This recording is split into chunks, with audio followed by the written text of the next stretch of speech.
It's midday in Dakar and 1 o'clock in Porto Novo. Good afternoon and many thanks for staying tuned to West Africa Democracy Radio, broadcasting on 94.9 FM and around the world on wadr.org. Welcome to NewsLink. Here are the top stories. Liberians vote for the country's next president in a runoff election between incumbent Ware and opposition leader Wakai. Electoral materials have been deployed to all 19 magisterial areas in the 15 counties of Liberia. Labor unions in Nigeria begin nationwide strike. And as at yesterday, between 2 and 5, the joint NEC was conducted, and it was from that meeting that was resolved unanimously that we should embark on that indefinite strike, which commenced 12 midnight. Niger's military government secures $28 million from Saudi Kingdom to boost education system. An unknown gunman killed at least 70 civilians, including the elderly and children, in northern Burkina Faso. Stay with us for details of these stories and more. Here is Imo Edit with NewsLink.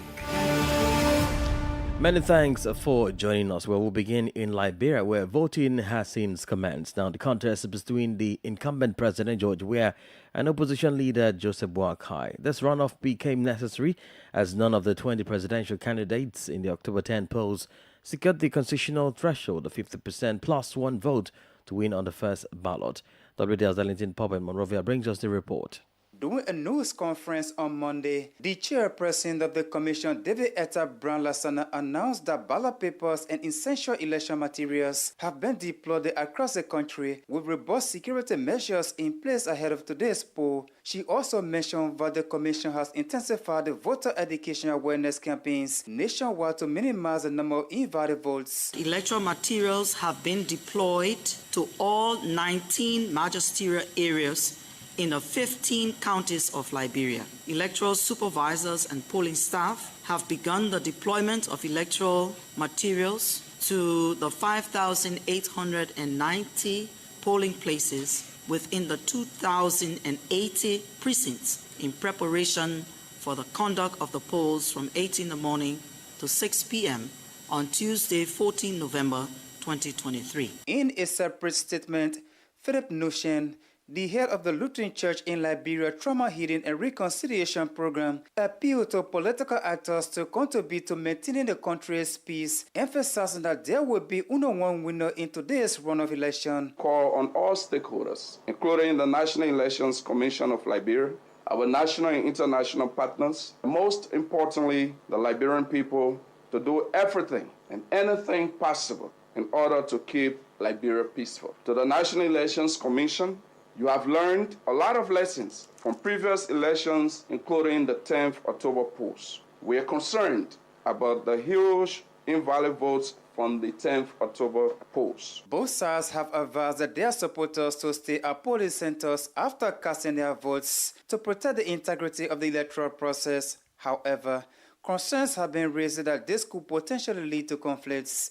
For NewsLink on West Africa Democracy Radio, I'm Darlington Pogba in Monrovia. Meanwhile, Liberians have been speaking about their expectations as they make a decisive vote for the country's next president between incumbent George Weah and opposition Joseph Boakai. I came here about 5:30 this morning in the third place. The first round, people were very eager to come because you have 3 ballot papers to mark, but the second round having to be only two candidates and 1 paper, so people taking their time to come, but I'm very, very sure that people will come gradually. I came this morning to vote.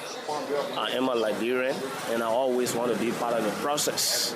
Better situation in Liberia I'm voting for, and my children's future, that's why I want to vote for. I am here to vote for. My candidate is the Victoria because of the preparation, because of the campaign we did. So we believe God that He will help us for our candidate to be Victoria. Come and vote because even your candidate is not in the race, you have to come and vote. Between the two candidates, you choose who you want, you vote. I'll be voting for peace because when you have a peace, you will have freedom to move. You will not have nobody embarrassing you.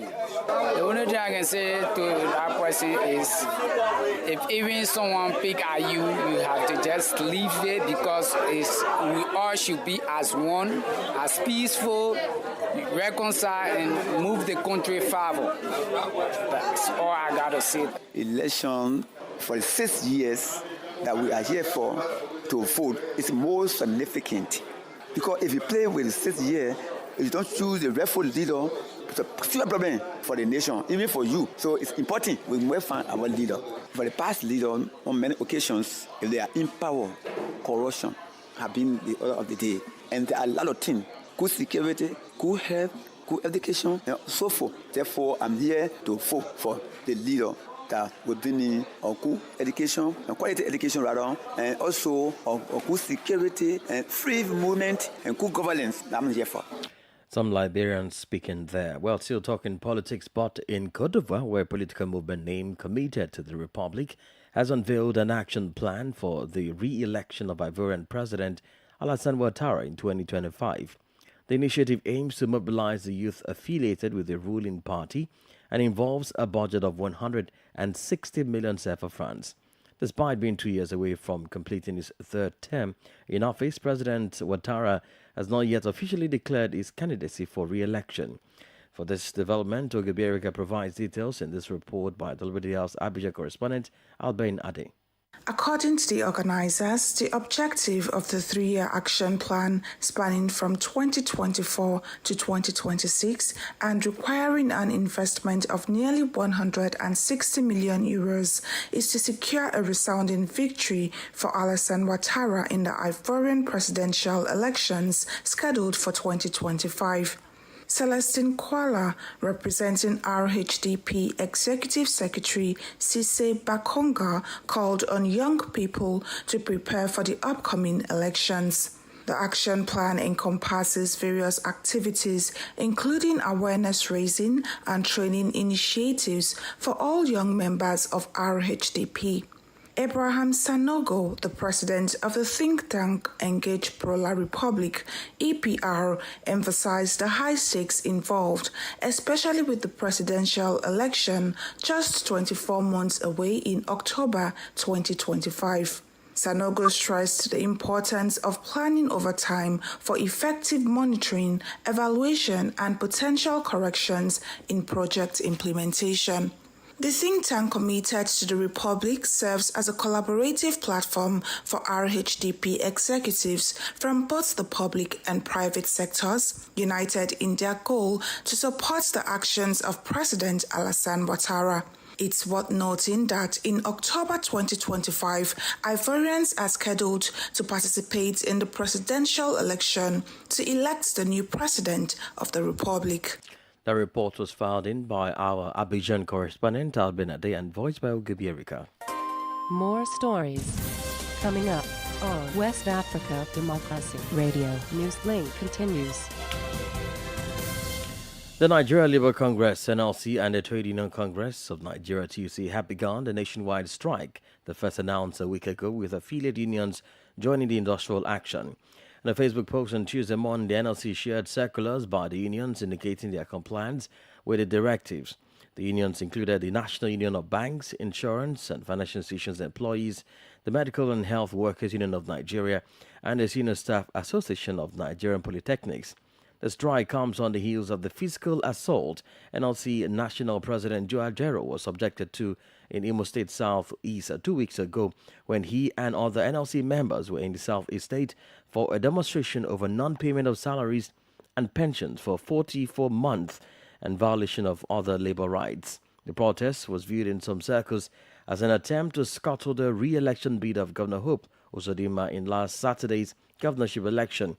Following Nigeria's ordeal, organized labor called for a nationwide strike beginning today.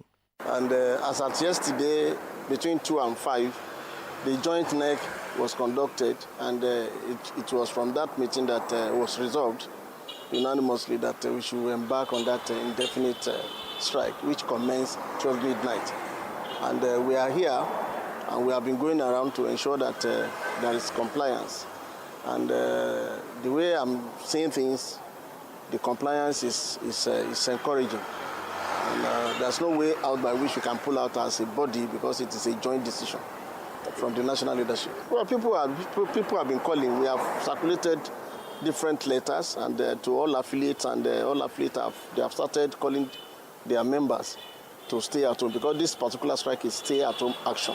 It is not the type of strike that will be, forcing them out of offices. No, it is stay at home action. That is the style of this strike. And if peradventure we have some people that attended to official duties, I'm very sure with time they will eventually see reason why they have to stay at home. Ade Johnson, an NLC executive member, speaking there. Niger has made payments on interest and capital totaling 187.13 billion CFA francs since a July coup and its suspension from regional financial markets. According to data from the West African Regional Debt Management Agency on Tuesday, the country had missed another interest payment of around 2.464 billion CFA francs, about $4 million on its debt. The agency noted that this payment incident occurs in a context where the state of Niger is subject to sanctions taken against it by the Conference of Heads of State and Government of the West African Economic and Monetary Union. Niger has been suspended from the regional financial market and the regional central bank by the Economic Community of West African States, ECOWAS, and the West African Monetary Union following a military coup in July that ousted President Mohamed Bazoum. ECOWAS has imposed severe economic and financial sanctions on the junta, including cutting off its access to the state's accounts with the regional central bank, and has threatened to use force to restore constitutional rule. Meanwhile, the military government has received a substantial sum of $28 million from the Saudi Kingdom to enhance its education system. The funds were handed over on the spot to Niger's Prime Minister Mohammed Lamine Zain at the conclusion of the Saudi Arabia Africa Summit in Riyadh. Prime Minister Zain engaged in numerous discussions with Saudi authorities to reinforce cooperation between Riyadh and Niamey. Stakeholders in Niger's education sector expressed hope that these funds will significantly contribute to improving the country's struggling education system. Sang Donald Mendy has more details in this report by our Niamey correspondent Murtala Zubairu. The announcement of funds received by Niger from Saudi Arabia has garnered praise from stakeholders in the education sector. Kalilu Kelesi, a member of the General Teachers Association of Niger, expressed optimism about the timing, emphasizing the potential positive impact of these funds. Kelesi hopes that the funds will address issues such as the unsafe practice of constructing classrooms where unfortunate incidents like fires have resulted in the loss of lives among learners.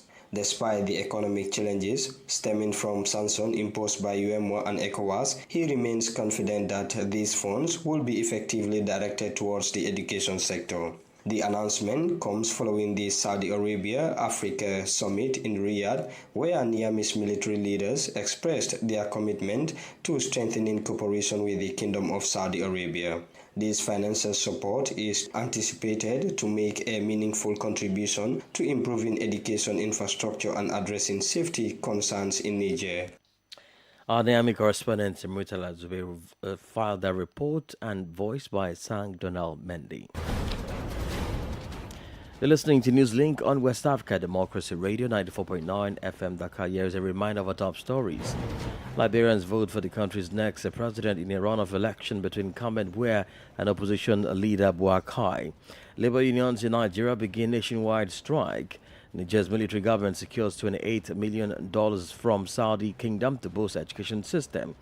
And still ahead, unknown gunmen kill at least 70 civilians, including the elderly and children, in northern Burkina Faso. We do have an interview and, of course, sports updates. Stay with us. You are listening to West Africa Democracy Radio, broadcasting from Dakar, Senegal.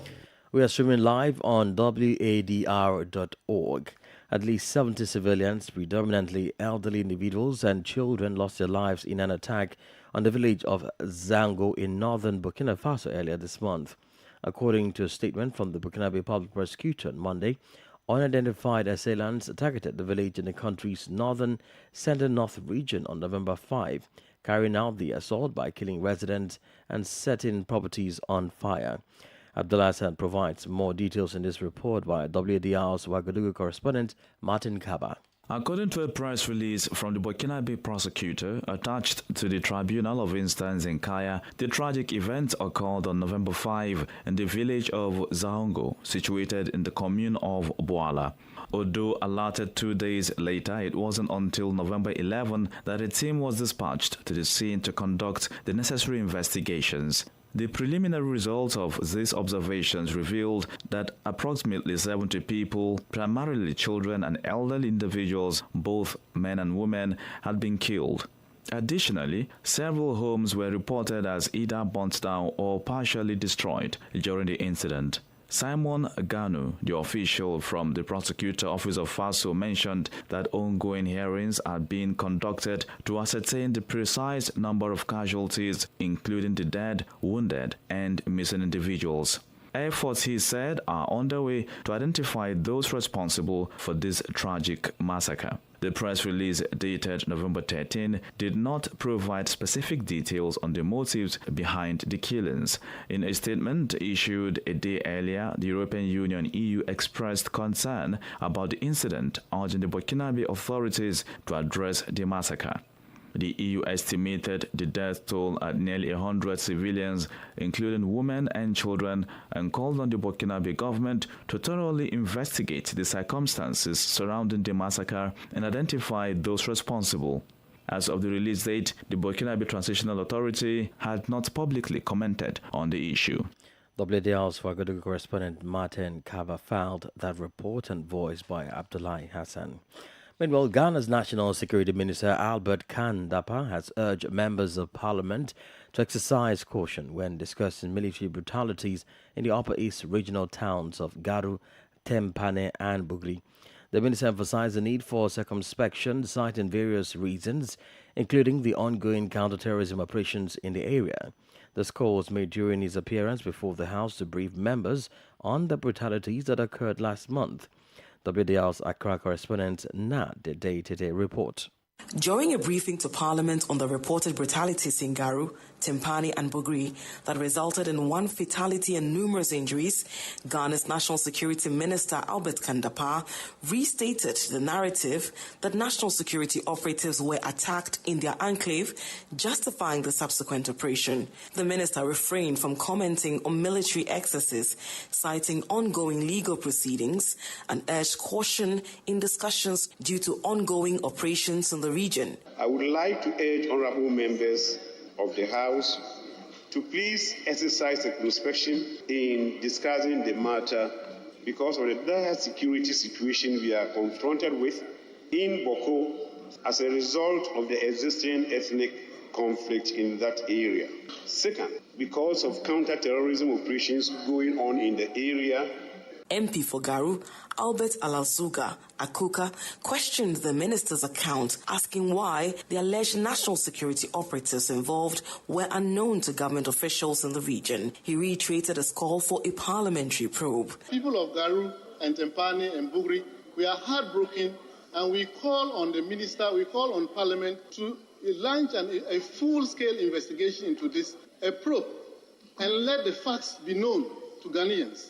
Because this military approach of always beating people mercilessly is one too many in the country. After the proceedings, MP for Zebila, Kleto Savoka, expressed disappointment with the minister's briefing. The minister did not show any remorse at all.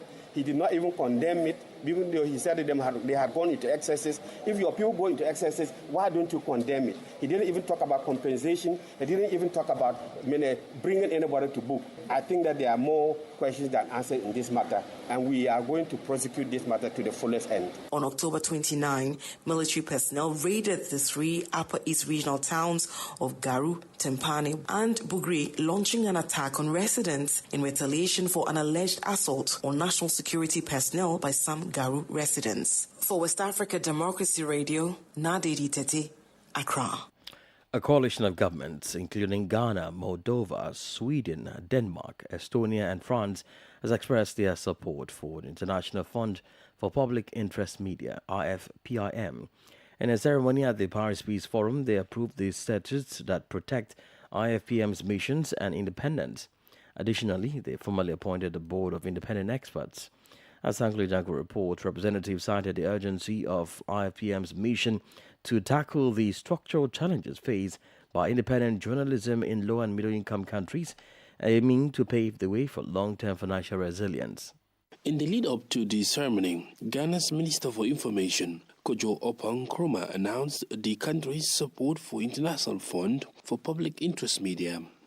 During the ceremony, he stated, "I'm happy to announce here today that the Republic of Ghana has entered a partnership with the International Fund for Public Interest Media."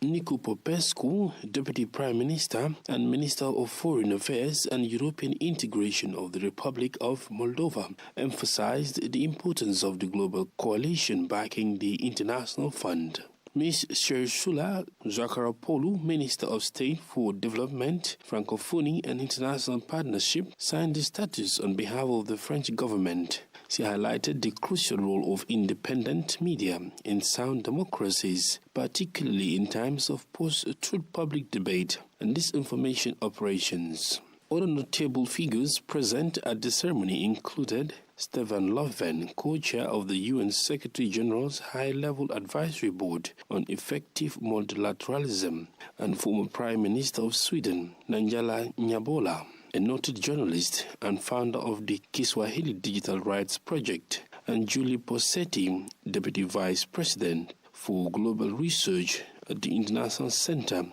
for Journalists. Sankle Janko reporting there. Now, our next item takes us back to Nigeria, where labor unions across the country grounded activities at public offices as they commence an indefinite strike to protest the battering of Joe Ajero, President's Nigeria Labour Congress last week by men alleged to be operatives of the Nigeria Police in Owerri, Imo State, southeastern Nigeria. This is coming against an industrial court order for the unions to stay any further action pending the determination of an ex parte injunction by the Attorney General of the Federation. The unions had already, on Monday morning, barricaded entrances to some key public offices.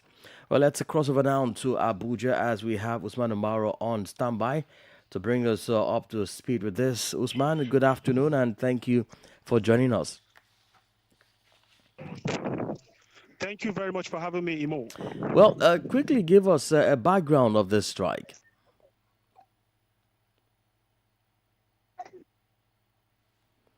Hello, Usman. Call on no.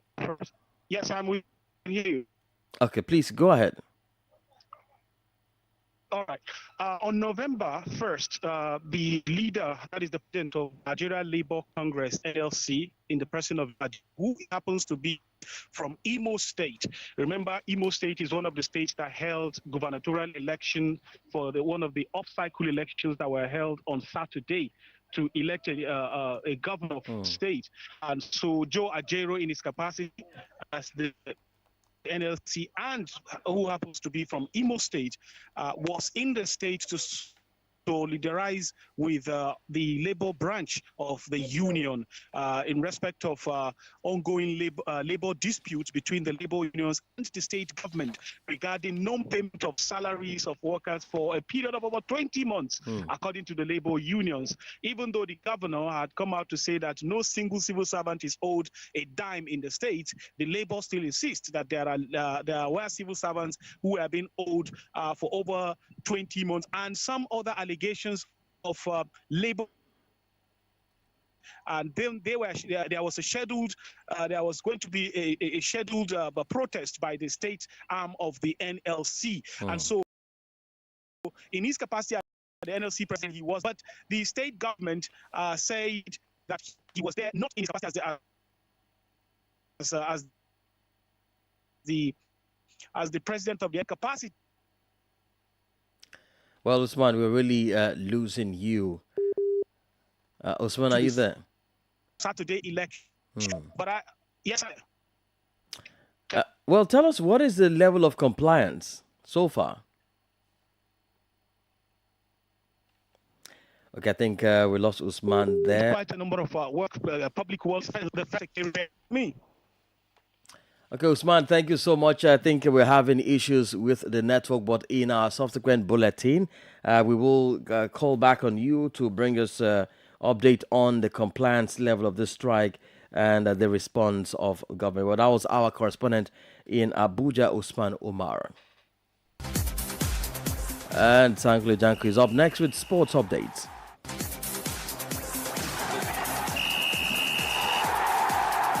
Hello out there, a warm welcome and thank you for joining us. Nigerian international striker Victor Osimhen says he chose the future of his career over a big money move to Saudi Arabia. This comes after the forward was heavily linked with a move to Al Hilal in the summer. Speaking on the Obi-Wan podcast on Monday evening, the Super Eagles forward said the decision to stay at his current club was good for his career. In August was that week was really a huge decision for me to take. But of course, I had to make the decision that is quite good for my career too. In as much as we play the football for money, there's some sort of honor that comes with it. So I had to just, take the step like that. Osimhen says he made it clear to the Saudi club that he wanted to stay in Naples, but claims the more he tones down the offer, the more money they put on the table. The more I said no to these people, the more they increase it. It was literally like, wow. The Napoli striker had an amazing season, scoring 31 goals in all competitions last season and leading the club to their first Serie A title after 30 years. During this period, former Ivory Coast international Didier Drogba, his idol, plays an important role after reaching out to him for motivation. You wake up seeing someone you admire so much, someone you idolize so much, and see Didier Drogba with a verified page. At first, I went on his page to see if he's the real one.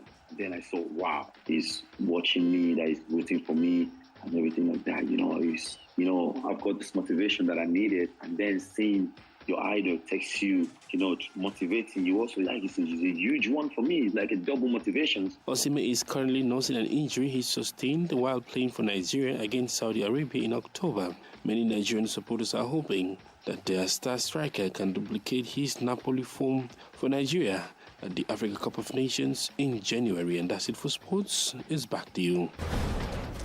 And we've come to the end of this edition of NewsLink from West Africa Democracy Radio, broadcasting from Dakar, Senegal. Thank you for listening, and many thanks to Christian Mukwidi and Maudo Ju for the technical assistance. Well, let's continue the conversation on our social media platforms, X, Twitter, formerly Twitter, Instagram, RWDL News, and Facebook, West Africa Democracy Radio English Service. I am Imo Edit. Good afternoon. And many thanks to you for listening to NewsLink via Hot 104.3 FM, New FM.